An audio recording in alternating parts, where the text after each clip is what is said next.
செம்ம. ஐ மீன் ஒரு ஸ்டேஜ்ல சவுத் ஆப்பிரிக்கா பேட்டிங் பண்ணிச்சு, நீங்க 320 அடிப்பாங்களோ மேட்ச் இன்ட்ரெஸ்டிங்கா இருக்கு பார்த்தா, அப்படியே வந்தான் குல்தீப் யாதவ் அப்படி போட்டு பொட்டலம் பண்ணிட்டான் Kuldeep Yadav and Prasidh Krishna of course he bowled very well.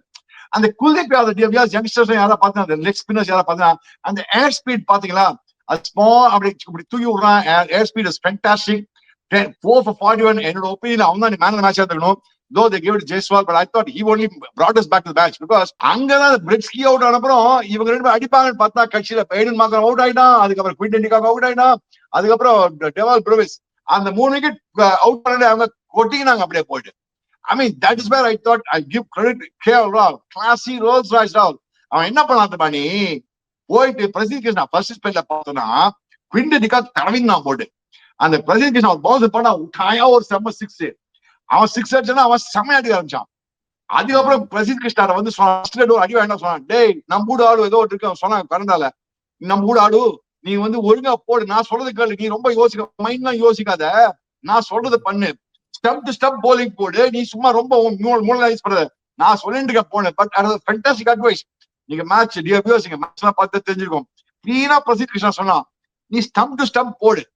Especially நீ பார்த்தனா அந்த பிரிட்ஸ்கிலாம் அவன் ஸ்டெப்ல போட்டா அவன் ஸ்ட்ரைக் ரேட் 75, ஸ்டெப் போட்டா ஸ்ட்ரைக் ரேட் 150. சோ அந்த ஸ்டம்ப் டு ஸ்டம்ப் போட அந்த 3 wicket எடுத்தாவனால he also bowled very well. But Kuldeep Yadav was fantastic. I thought South Africa அந்த decision to not open with Aiden Markram அங்கேயே match விட்டாங்களோன்னு எனக்கு தோணுச்சு ஜிகா. என்னதுக்குன்னே புரியல. எஸ் அஃப்கோர்ஸ் ரயன் ரிக்கில்டன் வந்து new ball player, but they should have open with Markram தான்.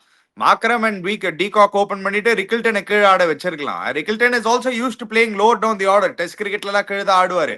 Markram's best is when he's opening the innings. Anywhere else you're wasting Aiden Markram. I thought they made an error there, South Africa. They shouldn't have tinkered with the batting order. Bruvis தான் number 5 வந்திருக்கணும். அவங்க அங்கேயே ஒரு mistake பண்ணிட்டாங்க அங்க.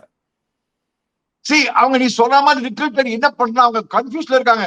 அவங்க எல்லாரும் opening பேட்ஸ்மேனாமே, ரிக்கில்டன் ஓப்பனரா, குவிண்டன் டிகாக் ஓப்பனரா, பவுமா ஓப்பனரா, பிரிட்ஸ்கியும் ஓப்பனரா, எல்லாருமே ஓப்பனர் இருக்காங்க. என்ன பண்ணுவாங்க அவங்க? நீ சொல்ற மாதிரி போன மேட்ச் செஞ்சுரி மேட்ச் மேட்ச் வரவன் நீ சொல்ற மாதிரி ஆக்சுவலா பாத்தீங்கன்னா இவன் தான் ஆடி வச்சிருக்கான். ஏடன் மார்க்ரம் தான் ஓபன் பண்ணிருக்கோம். பட் தென் நீ ரிக்கில்டன் மிடில் ஆர்டர் எப்படி பண்ணிப்பான், என்ன கேரண்டி இருக்கு உனக்கு? Who cares about the guarantee, Chika? உங்களோட மேன் இன் ஃபார்ம் இப்போதான் மேட்ச் வின் பண்ணி கொடுத்துருக்கான். 358 சேஸ் பண்ணி வின் பண்ணி கொடுத்துருக்கான். He is raring to go. You would want him to face the most number of balls. அவனும் டிகாக்குமே ஓபன் பண்ணி ரிக்கில்டன் நீங்க கீழாடச்சு. எனிவே நீங்க வந்து மிக்ஸ் அண்ட் மேட்ச் பண்ணி நீங்க ஜகிள் பண்றீங்க. நம்பர் 6ல இல்லாட்டி நம்பர் 5ல ஆடுறதுக்கு வந்து ஹூஸ் a better player அந்த டைம்ல நீங்க பாத்தீங்கன்னா Markram is a better player.